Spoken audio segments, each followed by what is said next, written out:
안녕하세요. 임강자의 인체 여행입니다. 오늘은 이 속에서의 염산의 활약에 대해서 설명을 드리려고 합니다. 그럼 우선 이 구조를 보실까요? 여기에서 보시면 여기가 구조가 좀 전체적으로 보면, 그러니까 외부에서 볼 때요. 지난번에는 근육층이랑 그런 거 내부적인 걸 보셨지만 오늘은 외부적인 것을 보시면 돼요. 그러면 여기에 식도 있으면 안무는 분문이에요. 안무는 조금 느슨해요. 그래서 우리가 먹으면 쑥쑥 들어가고, 이게 너무 과식을 할 때는 넘치기도 해요.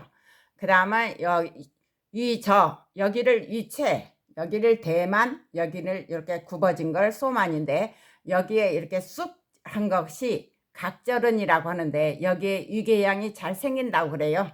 그 다음에 뒤에 유문이 있어요. 유문은 굉장히 질긴 관략근으로 되어 있어요. 그 다음에 12장 있고, 유문의 여다지는 12장에 있어요. 유문의 여다지 열쇠는 12장이 갖고 있어요. 그래서 함부로 못 열어요. 그러면 그 다음에 그 정도로 아시고, 우리가 너무 과식했을 때 바로 어떤 결과가 되느냐, 유가 많이 늘어난다 했어요. 지난번에 근육층이 3층 구조라. 그래서 심장이 싸는 대동맥이 우리 몸통 속을 큰 혈관이죠. 가요. 내려가면서 여기서 가지쳐 갖고 각 기관으로 가요. 각 기관으로 들어갔던 게 기관을 전부 돌아서 정맥이 되어서 다시 여기에 연결돼서 심장으로 가거든요. 그런데 여기에 가로막이라는 게 있어요. 행경막이라고도 하는데, 이거는 가슴통과 배통 속을 가로지르는 거, 그러니까 구분 지어주는 가로막, 질긴 근육질로 되어 있어요. 그래서 우리가 밥을 많이 먹으면 위가 왕창 늘어나요.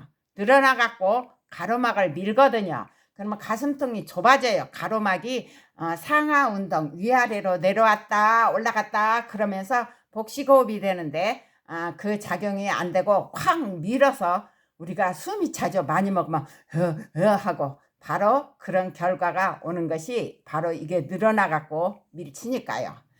그 다음에 가서 이제 염산의 활약에 대해서 설명을 드릴까요? 여기에 보시면 바로 어떤 거가 있느냐. 위에서 이렇게 저기에서부터 보죠. 염산은 HCl이라고 그래요. 여기에서 따로 수소 양이온 H 플러스와 염소 음이온 Cl 마이너스 둘이 합쳐서, 양이온과 음이온이 합쳐서 HCl, 그게 염산이 되는데, 염산은 pH로 해서 1.5에서 2라는 강산이에요. pH 페이퍼가 지금도 사용하는지 모르지만 pH 페이퍼가 있는데 이렇게 쭉 띠로 돼 있어요. 그거를 잘라서 액체에다가 넣으면은 중성일 때는 연녹색이 돼요. 그런데 진한 녹색이 아니라 연녹색. 그런데 그 7이에요. 그게 중성이. 그 다음에 거기서 이제 쭉 내려가죠. 수치가 이제 7, 5, 4 그렇게 갈수록 진한 노란색을 점점 띠게 돼요. 그러면 이건 아주 강산이기 때문에 노래요.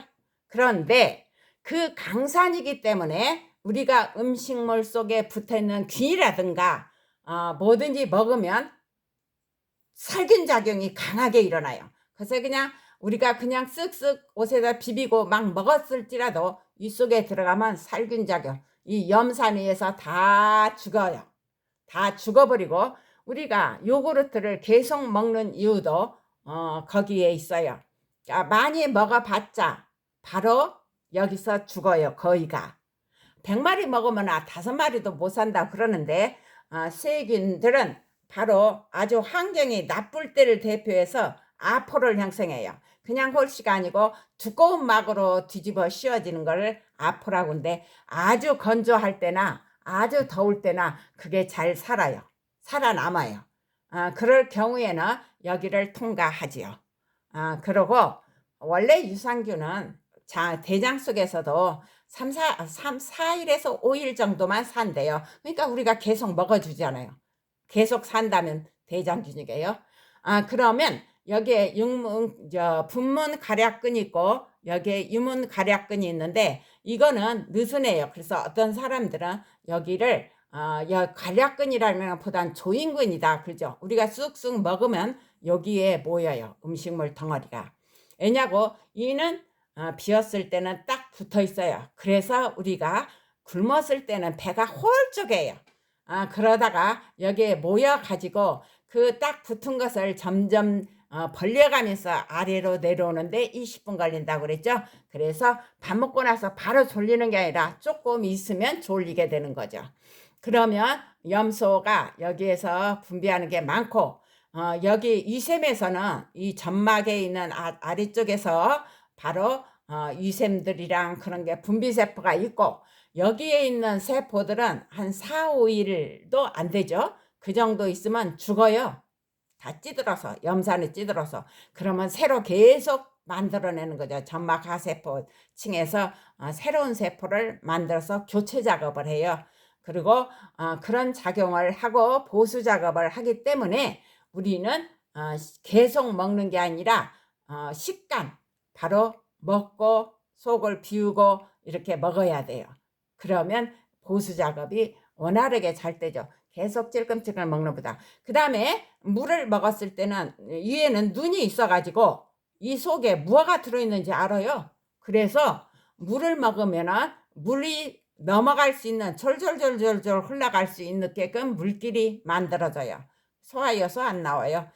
그러면서 물길이 만들어지고 죽을 먹거나 조금 먹으면 졸졸졸졸. 근데 밥을 많이 먹으면 여기가 확 늘어나 버려요.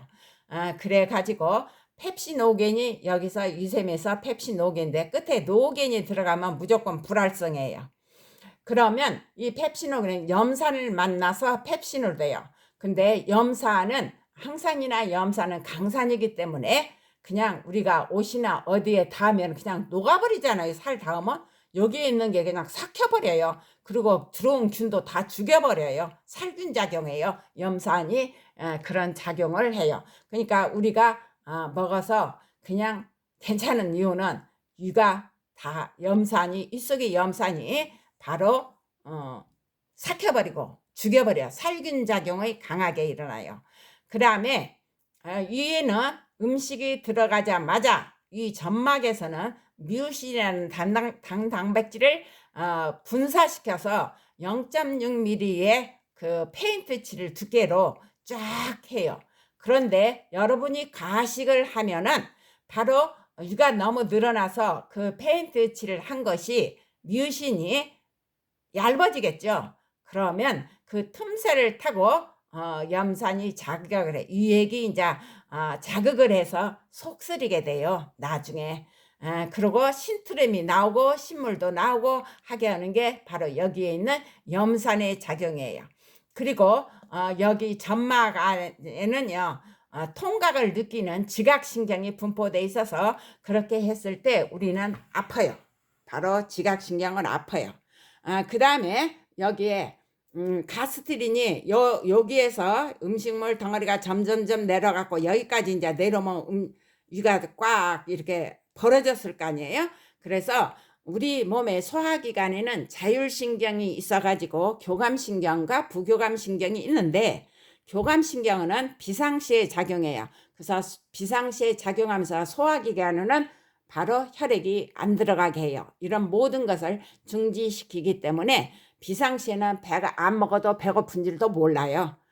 그런데 바로 부교감신경, 평상시에는 부교감신경이 그 말단에서 바로 아세틸콜린을 해가지고 가스트린 호르몬을 분비하는 세포를 자극해요. 그러면 여기에서 가스트린 호르몬은 그러니까 위에서는 가스트린 호르몬이 나와요. 유액 분비를 촉진시켜요. 여기 있는 유액 분비를. 그래서 여기를 죽처럼 만들어 버리는 건데 단백질의 소화가 일어나지요. 그 다음에 여기 유문동에 있으면 이제는 어떻게 되느냐 바로 이런 결과가 나오죠. 보면은 바로 이가 연동운동을 해요. 연동을 할 때 이는 드라큘라가 된다겠죠. 그 근육층이 쫙 사방으로 늘어서 수축하고 늘어나고 수축하고 늘어나서 연동운동에 들어가서 이쪽으로 수축했다가 위로 올라갔다가 막 이런 작용이 한참 일어나요. 그래서 바로 위가 한참 운동할 때는 드라큘라가 된다겠어요. 그리고 위로 피가 몰리기 때문에 여러분이 과식하지 않으면 괜찮아요. 그냥 적당히 하는 게 가. 근데 과식을 하게 되면은 바로 혈액이 더 많이 몰리기 때문에 머리나 팔다리로는 가지를 못해서 바로 졸리고 혈액이 적게 오니까요. 영양 공급이 안 되니까 나른해요, 팔다리가. 그러다가 이것이 어느 정도 연동운동에서 위가 이제 먹은 게 쫙 축소되지 않아요, 내용물이. 그러면 바로 피들이 몰렸던 피들이 싹 다시 밖으로 나가서 갈 길로 가기 때문에 우리는 졸음에서 해방되는 거죠. 그런데 위가 나쁠 때 위에서는 비타민 B12 내인성 인자를 생산하는데 비타민 B12 내인성 인자는 소장에서 비타민 B12 흡수를 도와요. 근데 이 비타민 12는 식물성에 있는 게 아니라 동물성에 많아요. 그래서 소장에서 이걸 흡수를 하는데 위가 나쁘면 이게 인자가 안 만들어져서 비타민 B12 흡수가 제대로 안 돼요. 근데 얘는 골수에 가가지고 바로 적혈구 생산을 도와줘요. 그러니까 얘가 안 가면 적혈구 생산이 적어져요. 적어져서 얼굴이 노래져요. 왜냐고 약간의 빈혈 증세가 있기 때문에 적혈구가 많이 못 만들어져서. 그러면 이렇게 이제 막 작용을 하잖아요. 짤룩해졌다 말았다 연동운동이 활발히 일어나요.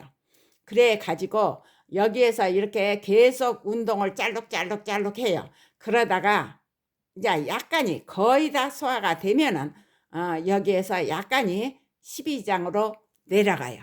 12장 내려가면 12장이 깜짝 놀래갖고 유문을 콱 닫아버려요. 왜냐고? 바로 유문의 여다지는 바로 열쇠가 12장에 있어요. 그래서 쬐끔 나오면 바로 하갖고 12장으로는 쓸개즙과 췌장액과 그 다음에 장액이 삼총사가 막 이거를 중화시켜요. 강산이잖아요. 강산이고 이게 너무 많이 내려오면 12장도 상처를 입어요. 식도만 여기 하는 게 아니라 여기도 약간의 여기는 그 뭐냐면 미신 비슷한 것이 약간은 발라져 있다고 그래요. 바로 12 유문 밑에는. 그래서 조금만 나오면 쓸개즙이 달려고 췌장액이 달려고 장샘에서 장액이 나와서 그걸 알칼리로 변화시켜요. 말하자면 우리 입에서의 소화는 탄수화물 녹말의 소화였는데 입에서는 약알칼리의 소화예요. 위에서는 강산의 소화예요. 강산으로 소화를 해요. 염산으로. 12장에서는 알칼리로 소화예요.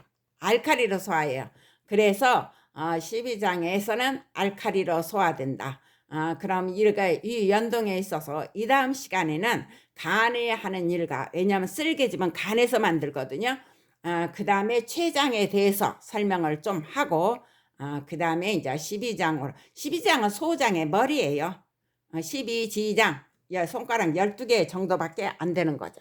그래서 이 다음 시간에 거기까지 하고 오늘은 염산이 있어서 이 속에서 살균 작용도 하고 여기에서 음식물도 팍 삭히고 그래서 그 작용이 활발하게 일어난다는 거 그거를 갖다가 강조하고 싶어요. 그럼 다음 시간까지 안녕히 계세요.